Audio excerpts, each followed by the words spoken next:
This is Barry Zalma on insurance.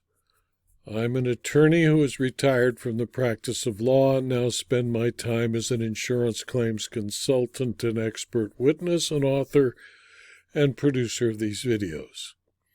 Today I'd like to speak about some of the cases that gave birth to the tort of bad faith.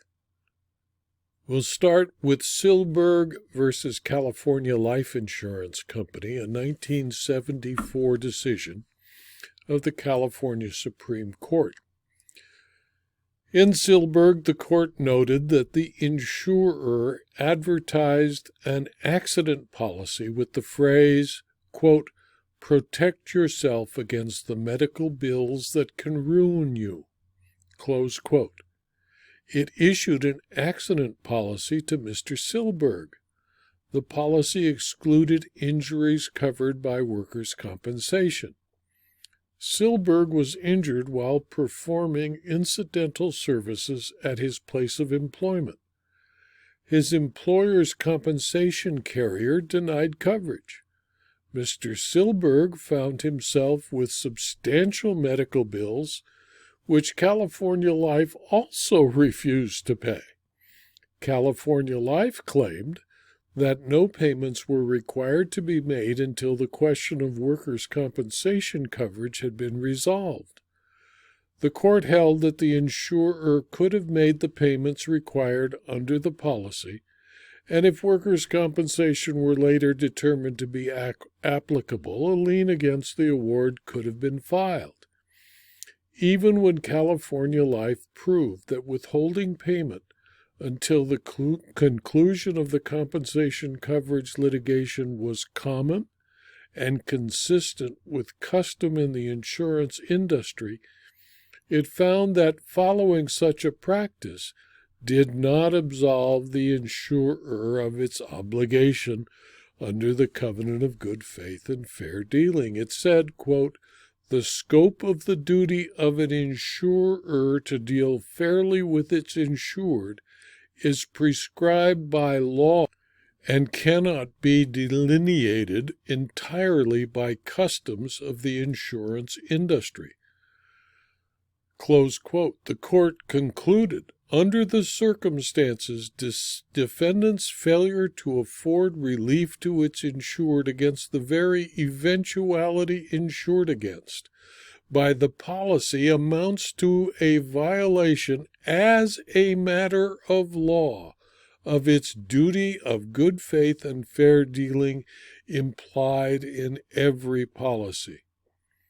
An insurer should never leave the insured without benefits while it is involved in a dispute with another insurer or provider of benefits. It should, rather, protect its rights to dispute coverage and get its money back by means of a reservation of rights letter or a non-waiver agreement. The reservation of rights letter keeps the insurer, while it is taking care of an insured whose coverage is in question, from being bound to the insured forever.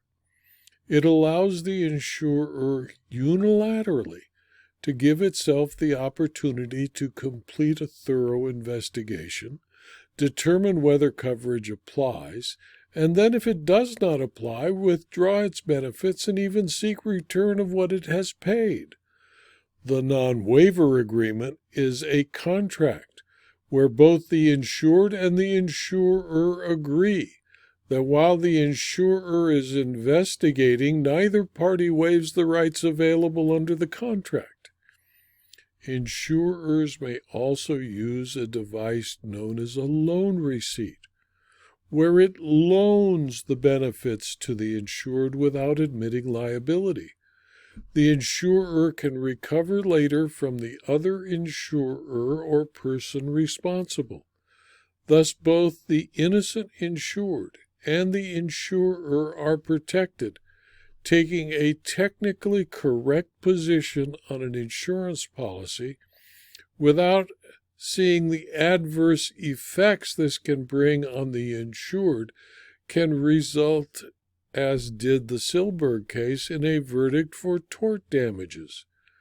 Many courts recommend that the two insurers attempt to agree to share the costs equally and work out their differences later.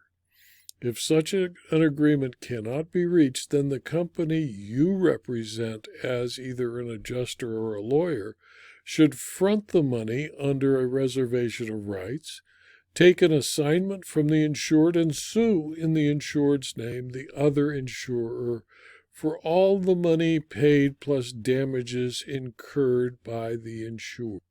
In Egan v. Mutual of Omaha Insurance Company, a 1979 decision of the California Supreme Court, the court found that between 1962 and 1970, Michael Egan injured his back several times in the course of his employment and received small amounts of benefit payments pursuant to his disability policy.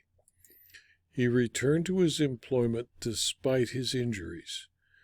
In 1970, Egan, then 55, attempted to descend from the roof of a one-story building where he was working. The ladder broke as he stepped on it. He fell 12 feet to the ground, thereby re-injuring his back.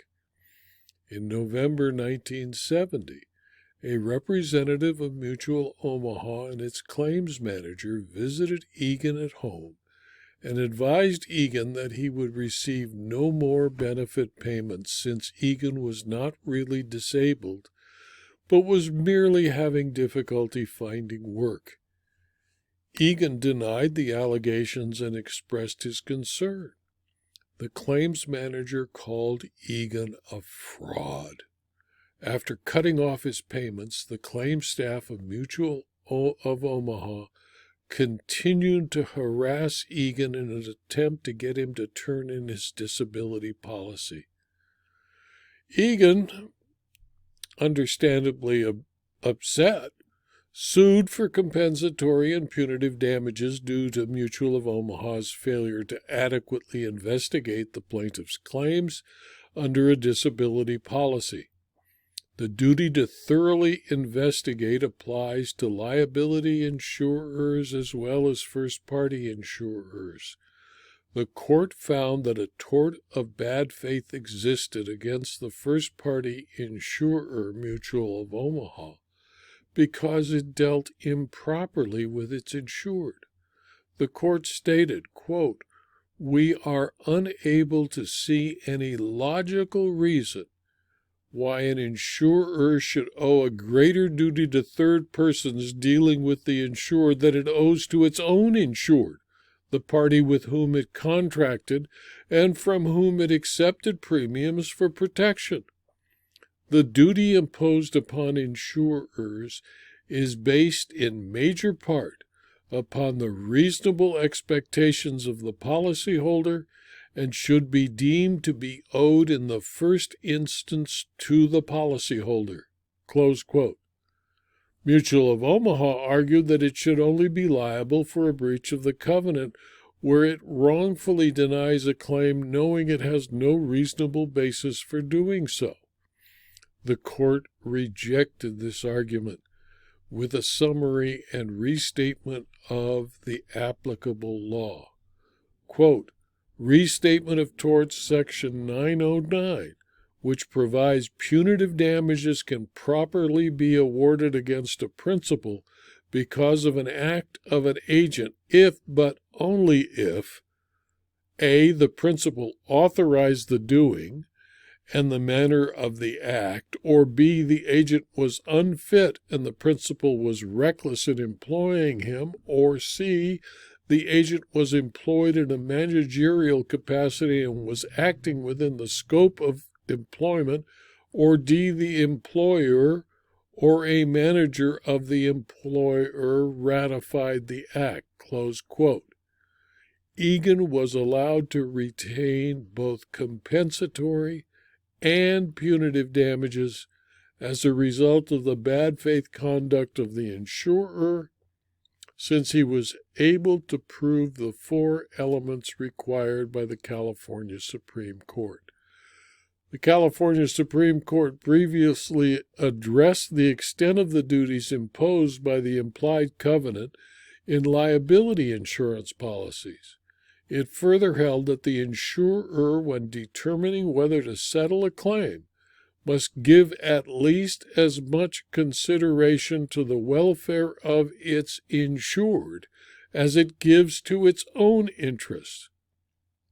The governing standard is whether a prudent insurer would have accepted a settlement offer if it alone were to be liable for the entire judgment. The standard is premised on the insurer's obligation to protect the insured's interest in defending the latter against claims by an injured third party. The implied covenant imposes obligations not only as to claims by a third party, but also as to those by the insured. In both contexts, the obligation of the insurer are merely two different aspects of the same duty. When the insurer unreasonably and in bad faith withholds payment of the claim of its insured, it is subject to liability in tort. For the insurer to fulfill its obligation not to impair the rights of the insured to receive the benefits of the agreement, it again must give at least as much consideration to the latter's interest as it does to its own. The insured in a contract like the one before the court does not seek to obtain a commercial advantage by purchasing the policy. Rather, he seeks protection against calamity. As insurers are well aware, the major motivation for obtaining disability insurance is to provide funds during periods when the ordinary source of the insured's income, his earnings, has stopped. The purchase of such insurance provides peace of mind and security in the event the insured is unable to work.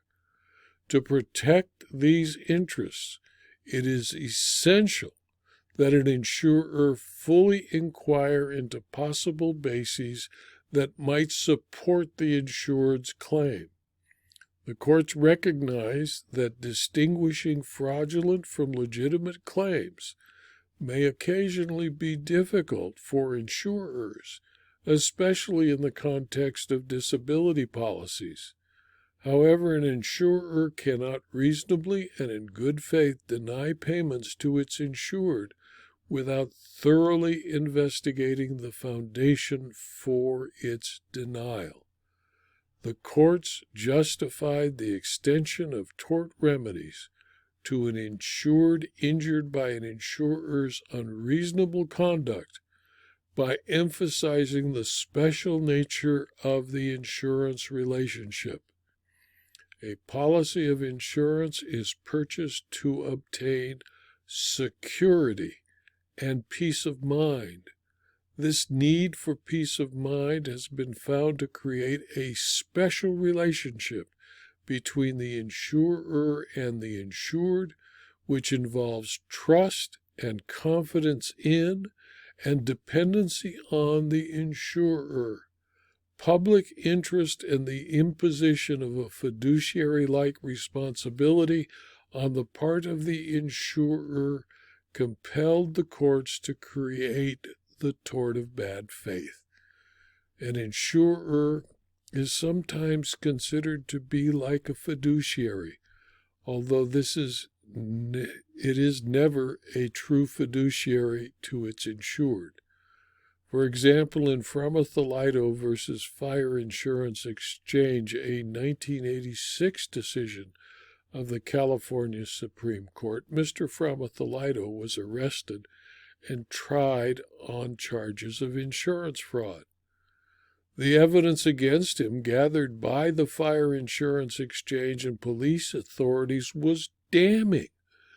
The California Supreme Court found that even though there was sufficient evidence to try the insured for felony insurance fraud, The duty of good faith and fair dealing required the insurer to further investigate evidence of innocence brought out for the first time during the insured's criminal trial for fraud. The insurer, after Framathalito was found not guilty, did no further investigation and did not interview the witness whose testimony was probably responsible for the acquittal. Fire Insurance Exchange stood on their denial for fraud because it felt it could prove fraud beyond a preponderance of the evidence, even if a prosecutor could not prove it beyond a reasonable doubt.